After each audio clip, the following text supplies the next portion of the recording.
Future Saga Chapter 4 will be the final Xenoverse 2 DLC, and our last time patrol, as well as a farewell to iconic Xenoverse characters we've spent over a decade with, because this trailer has some pretty dark implications for the cast, but also paves the way for the new future of this series. Hello everyone, it's me again, Steve Doja here, and the trailer for the last Xenoverse 2 DLC has been revealed. It has a lot going on even though it's so short, but if we just use our knowledge of what comes next and the dialogue said in this trailer, it is some pretty intense stuff. The trailer starts with a small showcase of everything that's come before this point, all of our adventures by the way, not just with Future Saga Chapter stories, and ends with something that sounds like major death flags for Trunks, and possibly Supreme Kai of Time as well, based on the dialogue and what we see the Ultra Supervillain Crystal do to her later. I do want to point out the specific wording of what Trunks says here by the way, because people might actually really underestimate this, but based on the fact that we don't see, spoiler alert, Supreme Kai of Time or Trunks in a future games trailer, it might actually mean that what Trunks is saying here is pretty serious about how they'll be all gone. It has been a while, huh? We've been through so much, more than I think we ever expected. To get history back on track, we've taken down all kinds of foes, time and time again. Pretty soon, we'll be gone. History, the future, protect it all. Trunks doesn't say that in a way like handle this for me. He says it in a very final kind of like way, like you got this from here kind of energy. He's basically entrusting the future and all of history to us, which heavily implies he's not going to be around for it anymore. Doesn't help that the voice actor Eric Vale is delivering this even more passionately than most Trunks lines I know in Dragon Ball, and the pretty soon will be gone, along with the reminiscing of the previous fights and the adventures before this in the earlier section of the trailer, kind of further cements that these may be his last words. They do give the energy of two people who've been on a long journey, engaging in their final conversation before one of them has to get their, their final verdict from King Yema.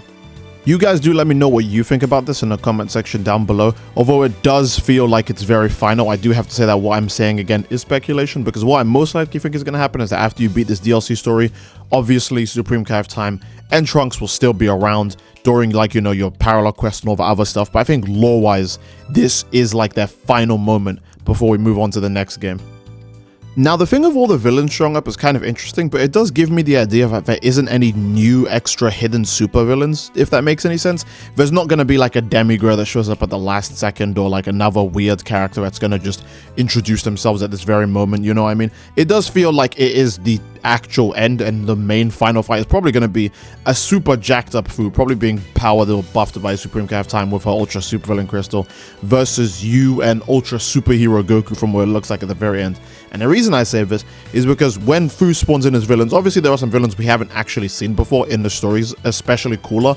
Last time Cooler was relevant was all the way back in the base game for the Resurrection F story, where you fight Meta Cooler and Golden Frieza at the same time. But the Cooler that shows up here is Final Form Cooler. We also get 17 and 18 showing up, which again, they haven't been relevant since the end of the base game either as villains. And then we got Jiren. They did might go absolutely disgusting, because Jiren gets mind controlled so much in this game, it's unreal. I do want to remind you guys, 2 DLCs ago, we had to fight another evil, dark super villain Jiren, and we're gonna do that again based on this trailer. So they are really just spamming Jiren as a villain. They're doing one of my favorite characters so disgusting. It's actually really sad to see. But the main reason why I think there won't be a new villain, other than maybe if Fu gets a special transformation that we don't get as a playable character and we only fight as a boss. A good example is obviously Demigra, Final Form Mira, Half Corrupted Fuser Masu. Xenoverse hasn't not done this before. They do just make new characters that you kind of can't play. Maybe we'll be able to play the new Fu in like training mode like you can with the other special boss characters, but you won't probably be able to play them in parallel quests or any online matches or anything. But what I think is that there isn't any new, super hidden playable characters, because Toa and Mira are also a part of the villain roster in this. And Toa and Mira are very important to the plot of Xenoverse. Hell, they're very important to the plot of Dragon Ball Online, which was the original Xenoverse.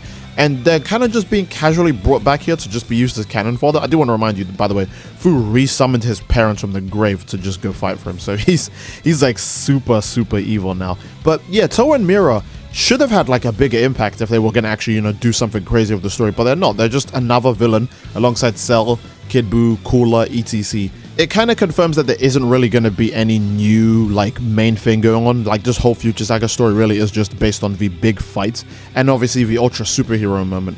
because Toe and Mira do have like a lot more going on for them, especially because Mira's not even in his final form. He might just absorb Toa mid-fight and become final form Mira and help like the new super final boss Fu. Like, you know, it might be a 2v2, final form Mira and Super Fu versus you and Ultra Superhero Goku. Now, the Avengers show of all the heroes together is extremely funny, but it makes me wonder, why do they need such an extreme amount of like overkill hero support? I think because there's way more heroes than villains, by the way. I think they're obviously not showing the full fight or anything close to the full fight. Again, Fu most likely has a super transformation or some other insane thing happens to make a real final boss come out of this fight, because Goku's getting a new power-up, so there's no way the villain doesn't also get a new power-up. Same thing happened in the anime.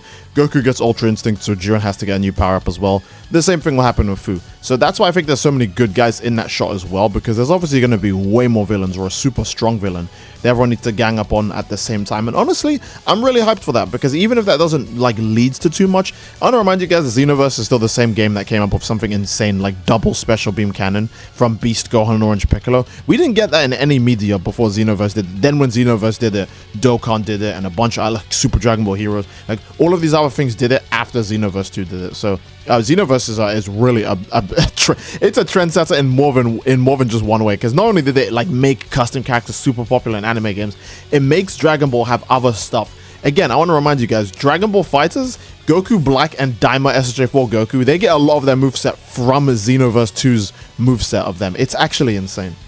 And the final thing we see is Ultra Superhero Goku. Now, I've been saying this for ages, ever since the teaser had that green vortex at the end of it. The green is, again, the opposite color of the purple. And if you just look at Supreme Kai of Time's effects, hell, if you just pay attention to Supreme Kai of Time in general, she's always emanating a green energy. And if it wasn't clear for people who really didn't get it, in Future Saga Chapter 3, when you're fighting Ultra Supervillain Frieza, her green effects surround the screen to obviously, you know, fight off against his purple effects. So I've always said this green effect is obviously the sign of an Ultra Superhero, you know, the opposite of a super villain, basically. And my two guesses were that it's either going to you or Goku. The reason why I've always thought Goku is because, again, if it's Xenoverse's final DLC, the most important Dragon Ball character in all of Dragon Ball has always been Goku. They're not going to do Ultra Superhero Trunks, for God's sakes, or Ultra Superhero Supreme Kai of Time. They're just going to do what makes sense and what's going to be the most hype, which would be either you, the player character, or Goku. Again, a great example is when we got Ultra Instinct, no other character had an addition to Ultra Instinct.